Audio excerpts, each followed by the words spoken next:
আমি সব বলছি, আমি সব বলছি। আপনার মনের বাক শক্তি কেড়ে নিয়েছে রঞ্জন।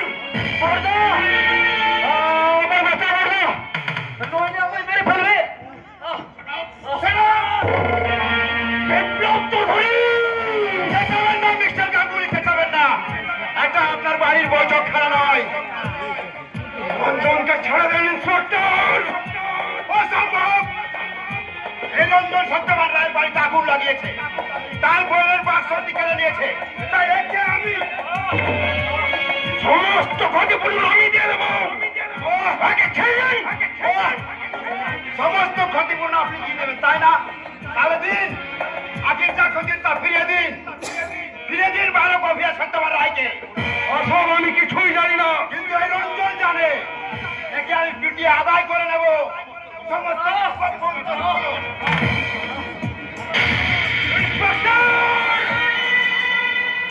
আপনি কিন্তু আগুন নিয়ে খেলা করছেন।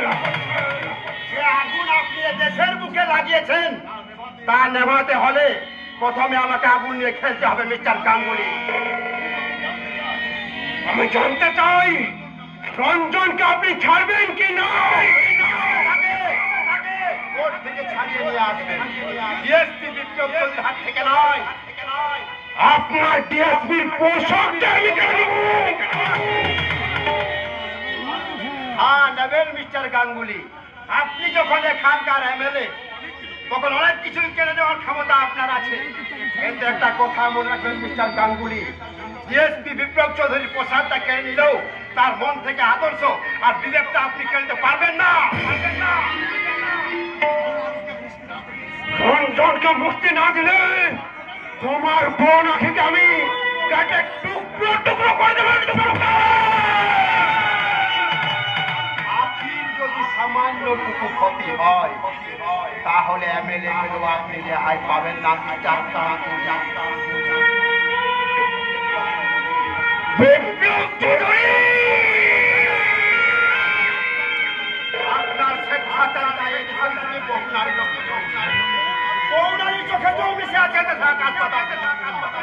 এই কান্নার কোলাহলে ভরে গেছে আকাশ পাতা। তার প্রতিকার করতে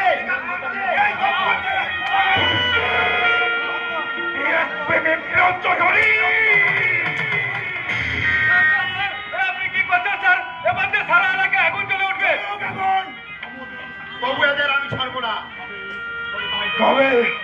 তবে তাই চলুক ডিএসপি বিপ্লব চৌধুরী, নতুন করে জ্বলে উঠুক এই এমএলএ দুর্যোধন গাঙ্গুলির স্বেচ্ছাচারিতার আগুন। চারিদিকে ভরে দাও আকাশ বাতাস আর আগুন। তোমার মতো কোটা বিপ্লব চৌধুরী ছুটে আছে এই এমএলএ দুর্যোধন গাঙ্গুলি চ্যালেঞ্জের মোকাবিলা।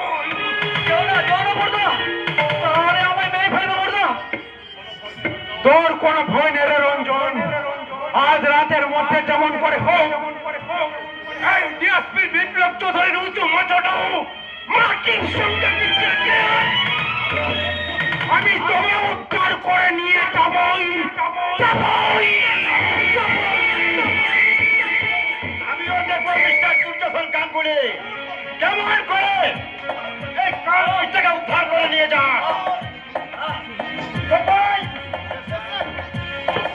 এই রাস্তাটাকে নিয়ে যাও আর ভালো করে তালা বন্ধ করে রেখো আর 24 ঘন্টা এর সামনে ডিউটি দিও।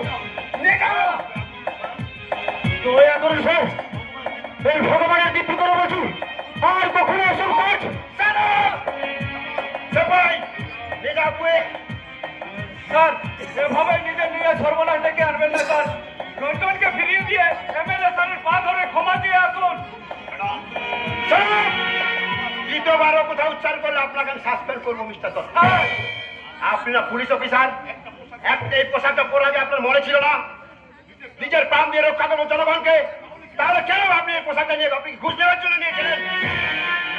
কেমন করে করবো স্যার? এদেশের রাজনীতি তো শাসন ব্যবস্থাটাকে ভঙ্গ করে দিয়েছে। বেশি কিছু আইনি ক্ষমতা দেখাতে চাইবেন এমন জায়গায় ট্রান্সফার করে নেবে যে সারা জীবন চোখের জল ফেলা ছাড়ার উপায় থাকে না স্যার। এতই যদি ভয় তাহলে পুলিশের চাকরিটা নিয়েছিলেন কেন?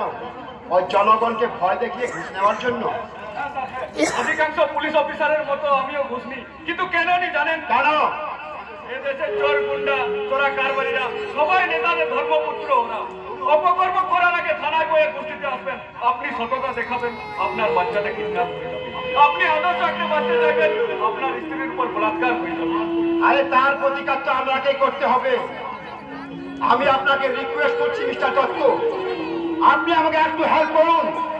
ওই 7 দিনের মধ্যে ওই দুর্যোধন গাঙ্গুলির পুরো জ্ঞানটাকে আমি হাতের মুঠোয় নিয়ে আসবো। আর রঞ্জন যদি সমস্ত গোপন তথ্য ফাঁস করে দেয় তাহলে আমিও। কি ভাবছেন মিস্টার দত্ত? না মানে আমি রাজি স্যার। বলুন স্যার আমাকে কি করতে হবে? Thank you mister Dutta, thank you. আমি 3 মাসের জন্য এখানে এসেছি, আর এই 3 মাসে আমার সমস্ত কাজ শেষ করে যেতে চাই। আপনি আমাকে একটু হেল্প করুন, হেল্প করুন। Hello, DSP Chowdhury speaking. Yes sir, yes sir. আমি বিপ্লব বলছি স্যার, আমি বিপ্লব বলছি স্যার। এদের আমি একজনকে অ্যারেস্ট করেছি স্যার। না স্যার, না স্যার, কোনো মতে এর মধ্যে ছাড়বো না sir. Yes sir, yes sir. আজকে বিকালে আমি আপনার বাংলোতে আসছি sir. Thank you sir, thank you,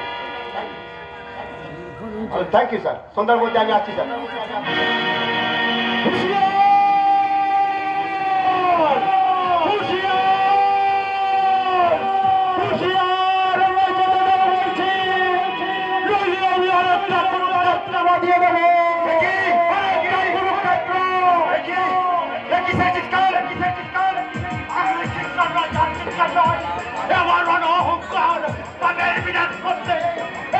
ভারতের মাঝে একটা ভয়ঙ্কর কুরুক্ষেত্রের আমার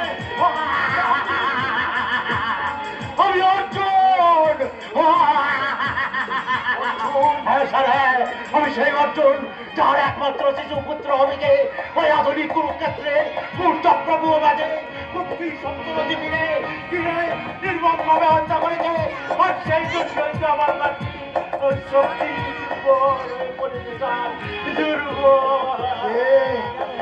তুমি ও তো একটা বদ্ধ পাগলা স্যার, ওনার কথা শুনে মনে হচ্ছে না এ পাগলা যা ভাগ এখান থেকে।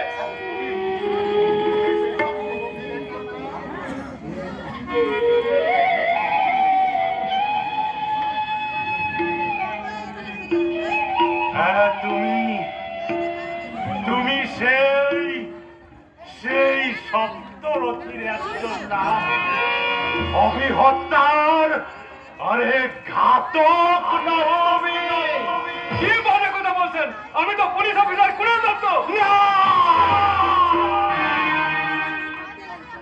তুমি কর্ণ বৈশাচিক ক্ষমতার উল্লাসে মত্ত হয়ে যে মহাপাপ তুমি করেছ তার সাজা তুমি পাবেই। মহাভারতের কর্ণের মতো তোমারও জীবন রথ একদিন সত্যের বেদির কাজ করবে গ্রাস। আর সেই দিন অর্জুনের কর্তৃক তোমার বক্ষভেদ করে তোমার মতো মহাপাপীকে বিরাট করবে। বিরাট বিরাট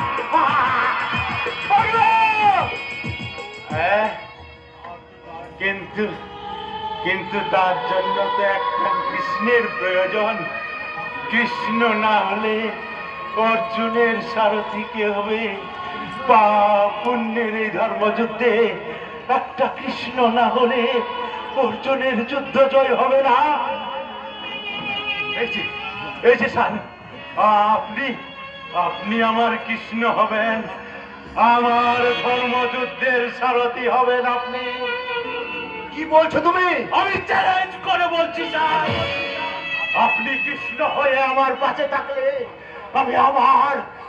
আমি নতুন উদ্যমে আমার গান্ধী নিয়ে উঠে দাঁড়াবো, নবভারতের ইতিহাসে সৃষ্টি করবো অনেক নতুন কুরুক্ষেত্র। আমি সূর্যাস্তের পূর্বে জলপ্রবাহ করবো, পৃথিবীকে আজ করার আগে কর্ণকে আমি সমালো পাঠাবো। সপ্তরথীর প্রত্যেককে আমি একাই হত্যা করে আমি আমার অভির মৃত্যুর প্রতিশোধ দেব। প্রতিশোধ,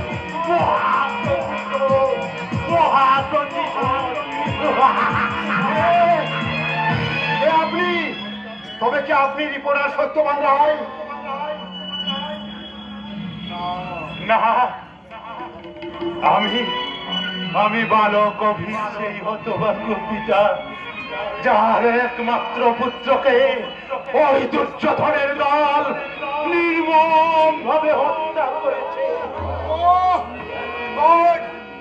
শয়তান দুর্যোধনের গাঙ্গুলি এত মহাপাপ করো, জমিতে বেঁচে আছে, থাকবেই তো, কারণ যুগে যে প্রেম নেই, তাই তো তার অনুবাগারও কিন্তু সত্য আছে, সত্য ক্ষমতার দম্ভ বড় ক্ষণস্থায়ী। আজ পর্যন্ত কোন কালে কোন মহাপাপী পাপ করে রেহাই পায় না, আর ওই শয়তানের দলও পাবে না। এই বিচার ছাড়াই সত্যের তুলচিরা বিচারে ওই দুর্যোধনের দল একদিন তাদের কি রকমের সাজা পাবে, কোনদিন শান্তি পাবে না স্যার, কোনদিন না।